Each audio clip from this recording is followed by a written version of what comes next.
ప్రజల కోసం పాదయాత్ర చేస్తాను, ప్రజల కష్టాలు తీరుస్తాను అంటున్న జగన్మోహన్ రెడ్డి అసెంబ్లీలో మాత్రం 11 నిమిషాలు ఎందుకు నిలబడలేకపోయారు అనుకోవచ్చు అంటారు. ఈ మనమోరు బయటికి మొత్తం ఇప్పుడు ఒక శుభకార్యానికి మనము ఎదురైతే ఏమంటారు జనం? వద్దులేండి, మనకి ఆ భాష వద్దు. భాష కాదండి, అనాలి. ఎందుకంటే ఈ భాష నేను వారి గురించి మాట్లాడట్లా, మహిళల గురించి మనకి ఎందుకండి. ఏమండి నేను ఈ మహిళ నేను అన్నది పేరు పెట్టి పలానా మన హిందూ సాంప్రదాయం గురించి నీకు చెప్తున్నా. యాక్చువల్గా అయితే అశుభం అంటారు, అశుభం అంటారు కదా. అట్టానే ఈ జగన్మోహన్ రెడ్డికి తానేమిటో తన గతంలో ఏం చేశాడో కూడా తనకు తెలుసు. 11 మందితో 11 నిమిషాలు కాదు కదా, 11 సెకండ్లు కూడా కూర్చోలేని పరిస్థితి అయింది. ఎందుకంటే ఆ ముఖం కవలికలే చెప్తున్నాయి. ఇంతకుముందు కొడాలి నాని కానించి ఎంతమంది తిట్టారో అంత చిరు మందహాసాలతో ఏం నవ్వేవాడు పాపం జగన్మోహన్ రెడ్డికి. ఇలా నవ్వు లేదు. ఆ నవ్వటానికి ఈయన దగ్గర ఓపిక కూడా లేదు. ఎందుకు లేదంటే ఈయన మనస్తత్వం ఎదుటి వాళ్ళని ఎంత దూషిస్తే, ఎంత తిడితే, అసెంబ్లీలో తిట్టు, నువ్వు బయట తిట్టు, పరమాణం కన్నా ఈయనకి ఎక్కువ తీపండి. దాన్ని ఆహ్వానిస్తాడు. రాక్షసులు కనుక అప్పుడు అదే భీముడు భోజనం తీసుకెళ్తే అంటే వాడు రాక్షసుడు కనుక బండి భోజనం తిన్నట్టుగా ఈయనకి అంత ఆనందమైన మనస్తత్వం గల జగన్మోహన్ రెడ్డి గారు. ఆయన ఏముంటాడు, ఉండి ఏం మాట్లాడతాడు? తిరుపతి కల్తీనే గురించి మాట్లాడతాడా, లేకపోతే లెక్కర్ స్కామ్ గురించి మాట్లాడతాడా, భూదందాల గురించి మాట్లాడతాడా, ఇసుక కుంభకోణం గురించి మాట్లాడగలడా? మరి దేని గురించి ఈయన మాట్లాడగలడు? లేదా పరిశ్రమ తీసుకొచ్చాను, ఈ పరిశ్రమ మీ వల్ల మూతపడ్డాయని మాట్లాడగలడా? దేని గురించి ఈయన మాట్లాడగలడు? అంటే ఇప్పుడు మీరు పరిశ్రమల గురించి చెప్పారు కాబట్టి, మరి గతంలో ఆయన జగన్మోహన్ రెడ్డి గారు ఒక స్టేట్మెంట్ ఇచ్చారు. ఏదైతే కనుక దాల్మియా సిమెంట్స్ కానీ, షిర్డీ సాయి ఎలక్ట్రికల్స్ కానీ, భారతీయ సిమెంట్స్ కానీ ఆంధ్రప్రదేశ్ వదిలిపెట్టి వెనక్కిపోయినాయి అని చెప్పి ఆయన ఒక స్టేట్మెంట్ ఇచ్చారు కదా. మరి అదే స్టేట్మెంట్ అసెంబ్లీ సాక్షిగా ఇవ్వచ్చు కదా, ప్రభుత్వాన్ని కడిగి పారేయచ్చు కదా. మరి అసలు అవి మన రాష్ట్రంలో ఉండయా? ఏమంటే అసలు భారత సిమెంట్ ఎక్కడుంది? మన రాష్ట్రంలో ఉందనుకుంటా. ఉంది కదా, ఎక్కడుంది? దాల్మియా సిమెంట్ ఎక్కడుంది? ఇక్కడ దగ్గరలోనే అక్కడ ఉన్నట్టు.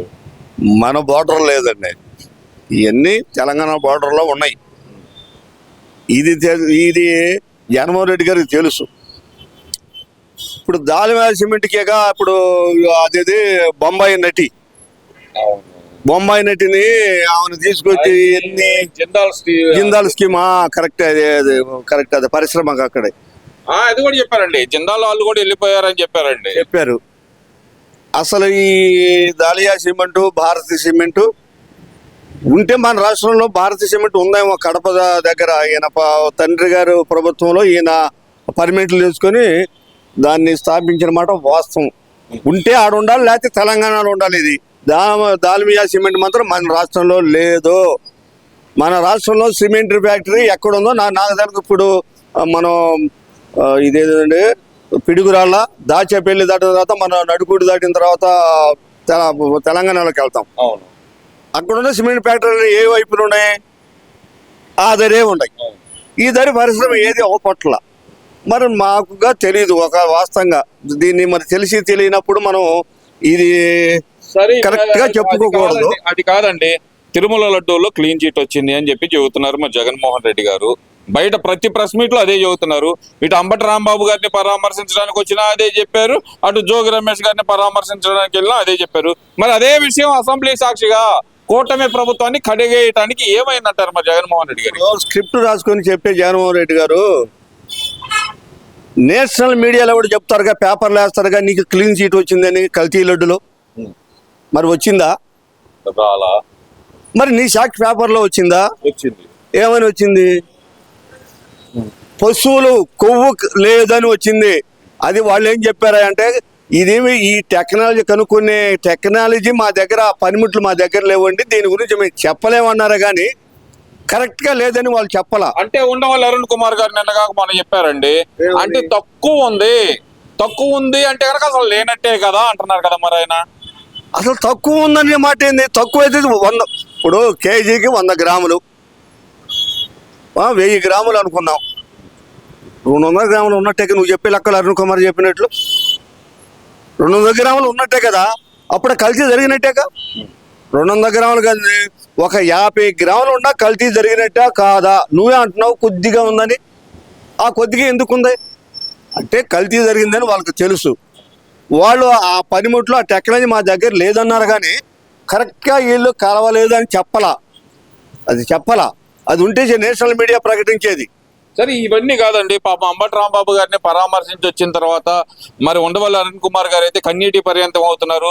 లోపల అంత మహానేతను చూసిన తర్వాత అతన్ని చాలా ఇబ్బంది పెడుతున్నారు. ఫోన్లో మాట్లాడటం తప్పితే మనిషిని కూడా కలవనివ్వట్లేదు. ఇది ఎక్కడ దారుణం? కొట్టిన వాళ్ళకేమో స్టేషన్ బెయిల్, తిట్టిన వాళ్ళకేమో రాజమండ్రి సెంటర్ జైలు అంటూ ఆయన ప్రాసలో మాట్లాడుతున్నారు కదండి.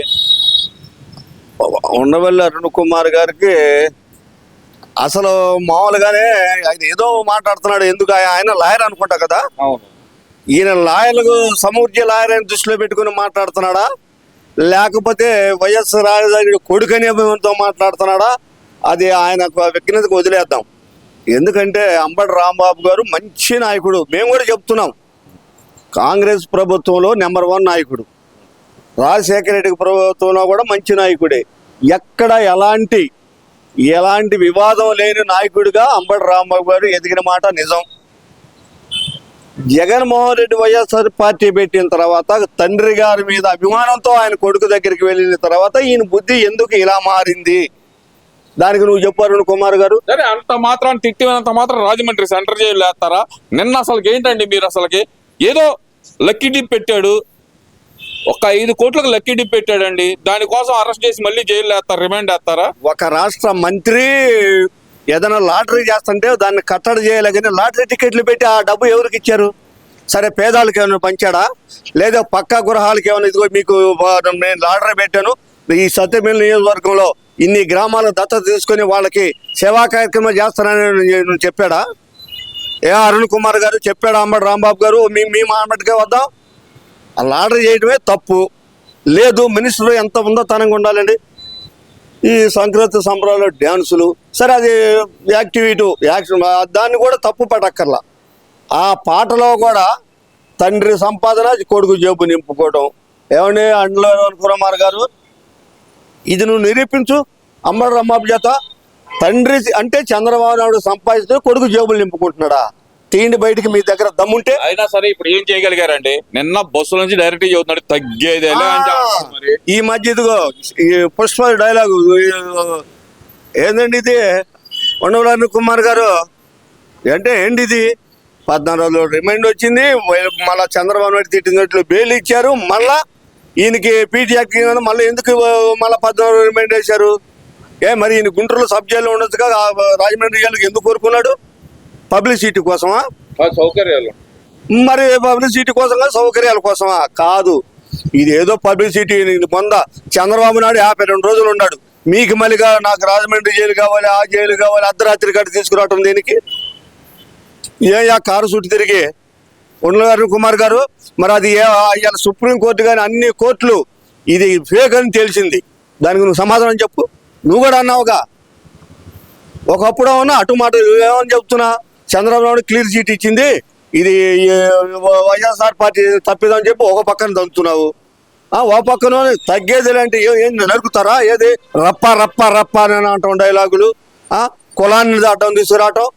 ఎవరికి నొప్పి తగిలితే వాడు ఆ కులాన్ని తీసుకొస్తే ఎట్లా ప్రజాస్వామ్యం ఉండవు? అరుణ్ కుమార్ గారు, నీకు నొప్పి తగిలితే నీ కులాన్ని తీసుకొని వస్తావు. మీరు వయసులో బ్రాహ్మణులో మాకు తెలియదు. నువ్వు కులాన్ని తీసుకొస్తావు, ఇంకో కులాన్ని తీసుకొస్తాడు. ఇవి రెడ్డి కులాన్ని తీసుకొని కమ్మాల కులం తీసుకొస్తే ఎవరో నాశనం అయిపోయింది ప్రజలు. ఇప్పుడు 2 కులాలు అయిపోయినాయి, ఇక 2, 3 ఉన్నాయి. ఎస్సీ ఎస్టీలు ఉన్నారు, మైనార్టీలు ఉన్నారు. ఈ 3 కులాల మీద ఏదో ప్రయోగం చేస్తాడు జగన్మోహన్ రెడ్డి గారు. అరుణ్ కుమార్ గారు, ఇది చూసుకో. నువ్వు దాని ఎప్పుడు ఏం సమాధానం చెబుతావు? నువ్వు సీనియర్ ఎంపీవి, మరి రాష్ట్ర ఎమ్మెల్యేవో కావో నాకు తెలియదు, కానీ ఎంపీగా మాత్రం నువ్వు కొద్దిగా లాయర్ కాబట్టి మీరు వాక్సిద్ధితో మాట్లాడతారనే సంగతి తెలుసు. అందుకే రాంబాబు గారికి ఈ కర్మ పట్టింది.